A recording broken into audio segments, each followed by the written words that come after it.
সকালটা শুরু করেছিলাম আলু মটরের তরকারি আর দোকান থেকে কিনে আনা কচুরি দিয়ে, যেটার জন্যই আমার পেট খারাপটা হয়েছে। তো হ্যালো এভরিওয়ান, মমতার নতুন মিনি ব্লগে সবাইকে স্বাগত। কালকের থেকে আজকে আমি একটু বেশ ভালো আছি। সকাল থেকে আর ওয়াশরুমে দৌড়াতে হয়নি। কালকে যেভাবে দৌড়েছি শুধু আমিই জানি। তো সকাল সকাল চলে এসছে মাছ কাকু, তো এখানে মাছ নেওয়া হচ্ছে। মা তো মাছ বেছে নিচ্ছে। আমাকে জিজ্ঞাসা করলো কি খাবে। আমি বললাম পাতলা কিছু রান্না করো আমার জন্য, যেটা খেলে পরে আমার আর পেট খারাপ হবে না। কারণ আমি যা ভুগেছি কালকে পেট খারাপ নিয়ে শুধু আমিই জানি। প্রায় 35 থেকে 36 বার আমাকে ওয়াশরুম দৌড়াতে হয়েছে। এত খারাপ অবস্থা, এক তো গরম, আর আমার না এই কচুরিটা খাওয়া একদমই উচিত হয়নি। শুধু আমি কষ্ট পাইনি, মেয়েটাও কষ্ট পেয়েছে। মেয়েটাও বুঝতে পারছে মা অসুস্থ। আমি তো উঠতেই পারিনি সকাল থেকে। কাল মিনিমাম 5 থেকে 6 বার স্নানও করা হয়ে গেছিলো আমার। কি আর করা যাবে। ওই যে মা বললো হসপিটালে যাওয়ার জন্য, হসপিটালে গেলে স্যালাইন দেবে, তাহলে আমি সুস্থ হয়ে যাব। তো আমি আর যাইনি, কারণ এত ইঞ্জেকশন খেয়েছি না, আর ইঞ্জেকশন খেতে ইচ্ছা করছিল না। তার জন্য আমি আর যাইনি। এদিকে মা মাছের বড়া ভেজে নিয়েছে, দেখতেই পাচ্ছ।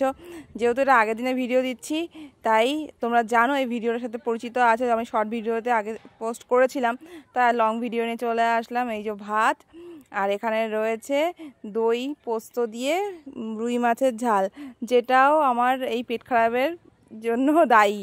মানে এত খেয়েছি আমি, যার জন্য আমার পেটটা খারাপ হয়ে গেছে, লুজ মোশন হয়ে গেছে।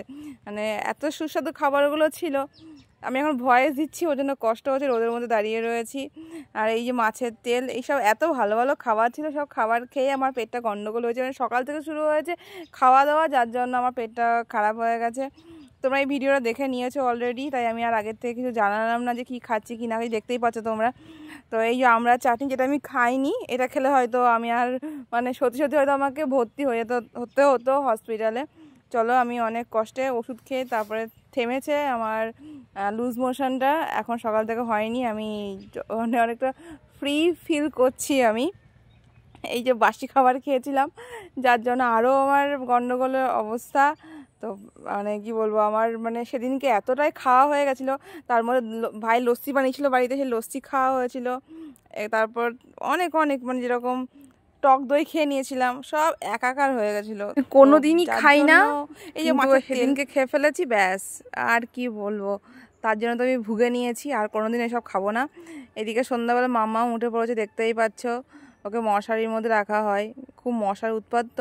তো মাম্মা উঠে গেছে, ওকে এখন নিতে হবে। ও প্রচণ্ড পরিমাণে আপসেট ছিল, যেহেতু আমি অসুস্থ ছিলাম। তারপর ওকে ওর পাপা চলে এসলো রাত্রেবেলা।